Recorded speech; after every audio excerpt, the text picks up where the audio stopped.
Welcome to the Shulamite Podcast, an extension of Shulamite Ministries and Shulamite.com, with weekly interviews and teaching with author and speaker Martha Kilpatrick and hosted by John Enslow. This weekly podcast is a way to stay connected to the ministry. So come experience anointed messages, not giving just another method, but a living impartation. Without giving the exact situation, there has been a person that we were involved with that did us much wrong.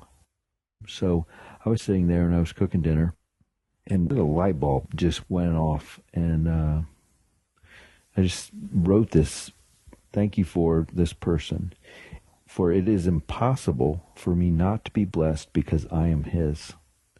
Everything he allows is my blessing. Again, it is impossible for me to be his and not be blessed. This person is my blessing because I am his. They brought something, regardless of their motive, to bless my life, and I thank God for it. Okay, here is what just went off in my head. Hearing you talk about this, John, you know, it's one thing to read, I'll use Joseph as my example. It's one thing to read about the life of Joseph. And, you know, I can look at it and say, well, I haven't been sold into slavery. I wasn't managing a household and then, you know, framed for sexy time that I didn't have, you know, and kicked out and thrown in prison and, you know. But what I realize is you're sitting there talking about that, John, is there's more than one kind of prison. And there's a very straightforward prison. And then there are prisons that we don't see are prisons. And the situation that you're talking about was, in many respects, a prison for us in a lot of ways. But I didn't see it like that at the time. And I didn't see that these things in my life that come and are almost haunting, they're just, they so overwhelm me and batter me. And I don't view them as the preparation. I don't know how I see them, but it's when I'm in it, it's very hard to get any sort of perspective whatsoever. But when you were just now talking, I thought, oh my goodness, you know, if someone was writing the story of this, that would absolutely, you know, fit into years long, you know, situation that was intensely tormenting in different ways for different people, but nonetheless tormenting pretty consistently. And I just, I don't know. I just, all of a sudden I had this picture of my life as something a little bit more than what I think it is. I view it as kind of a succession of petty Western first world problems. That's how I would tend to describe my life, disrespectfully, which I have no right to do because he gave it to me. And, he could have put me and had me born in the mountain reaches of Mongolia in a sod hut, and he didn't. And so I don't have the right to have a problem with that any more than anybody else does. But it just, John, it just gave me hope for the things that I'm stuck in and that feels like couldn't possibly have any real eternal value.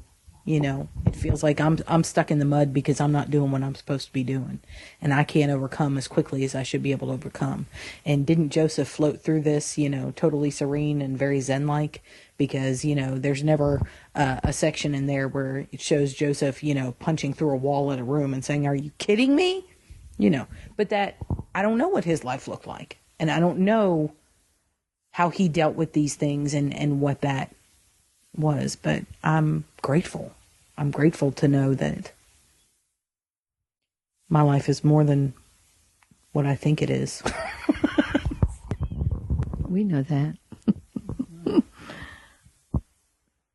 I'm thinking of someone that was one of the first people that really troubled me and tortured me, and lots of pain and suffering and injustice.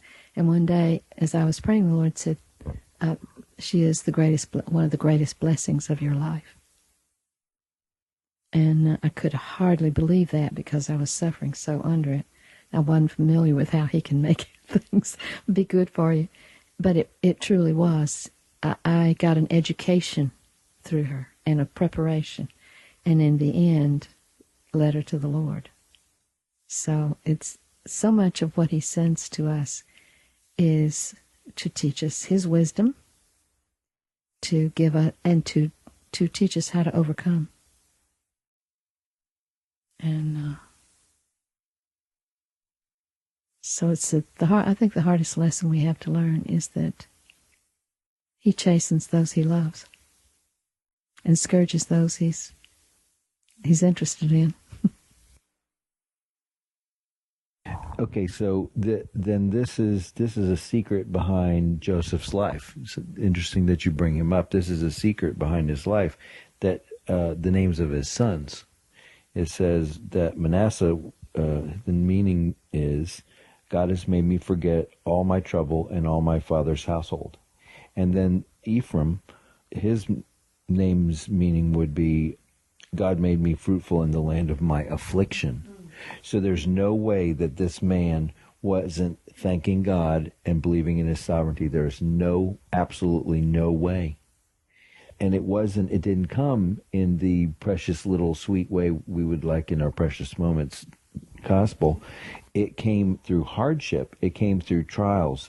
And so for me to thank God for this person and to refuse to believe that it would not be the blessing that it is, because it is. I have faith right now that, and I haven't had it. I believe me, it's been very costly, and so I've not been here, but I am here now. That I'm saying, this is my blessing. Because I'm his, it is impossible for it not to be my blessing. They brought the blessing of God to me, regardless of their motivation. That is so powerful. And so I can say with Joseph, God has made me forget all my troubles in my father's household, and he has made me fruitful in the land of my affliction. That is my fruit. He will reap fruit in my life. He will bring blessing, and he will bless me in everything. But I have to be grateful. I have to thank him. And the Amplified says, in every circumstance. Give thanks in every circumstance. For this is the will of God in Christ Jesus concerning it. Talk about the will of God. That one is.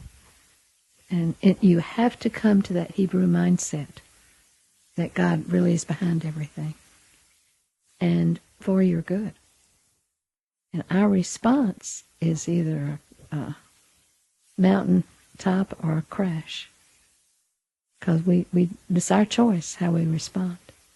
And many times, by an act of my will, I've said thank you. And there was only commitment behind it, certainly no gratitude of feelings. That doesn't matter.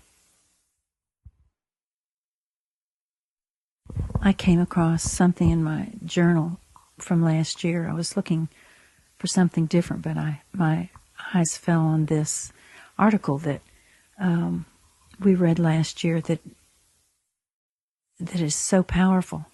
And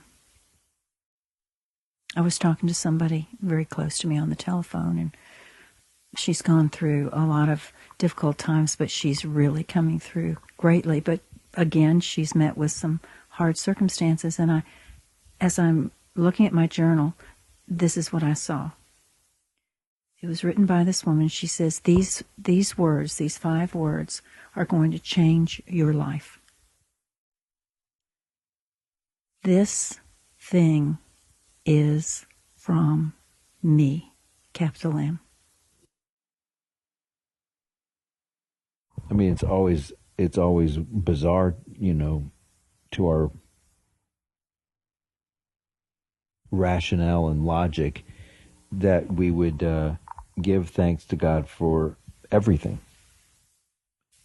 I mean, it's Ephesians 5:20, like you said, it's and give thanks for everything. And that, I mean, that's not, but I mean, there's this one precious moment little placard that says, give God thanks for all your blessings. Well, that's a little loaded, but if you look at it through this whole lens, everything is your blessing because you're His. It's impossible not to be blessed.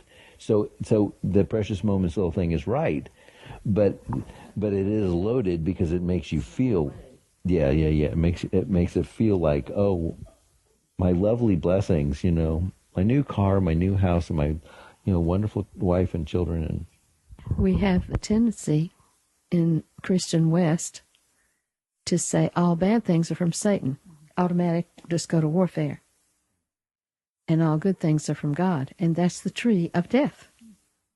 The tree of, I decide good and evil. I don't need God to tell me.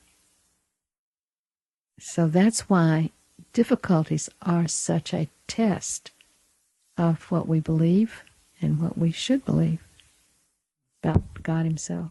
And thanking God supersedes it all. That takes you over the tree of knowledge of good and evil. If you just say, I don't care what it is, I thank you, God, because you're God, and because there's the impossibility of not being blessed, because I'm yours. Thank you is a leap of faith that what you don't see, you do believe. And remember that when in the 70s, the book Prison to Praise by who, Carol? Merlin Carruthers. That book made a big impact, and he had others that followed that. He sort of began for Christians in the United States saying thank you. And we just started carrying that back. So we have that Really? at Living Christian Books now. Yeah, we've got a whole mess of them because we wanted to carry it. Wow. I didn't know that. That's great. I'd love to read it again. He tells some wonderful stories. It's simple. He tells it, and it's just so simple. The solution is simple. We can do it by an act of the will. This whole thing is not an impossibility because of the repercussions of not doing it and the degradation that comes. That proves to me that God is saying, you can do this. And when you don't, it's going to be horrible. But you can do this because if He was saying you couldn't do it, then the spiral of degradation wouldn't be so horrible. I mean, it's mental illness, it's murder, it's immorality, it's idolatry, it's disgusting. And a reprobate mind. Absolutely. We hope you've enjoyed the Shulamite podcast. For all the latest from Shulamite Ministries, please visit us at Shulamite.com, where you'll find Martha's daily devotions, posts from GetAlongWithGod.com, and the online library of all of Martha's writings. At Shulamite.com, downloading the free Shulamite app is easy, and LivingChristianBooks.com is only a click away. Thank you for joining us on this journey to discover a God worth knowing.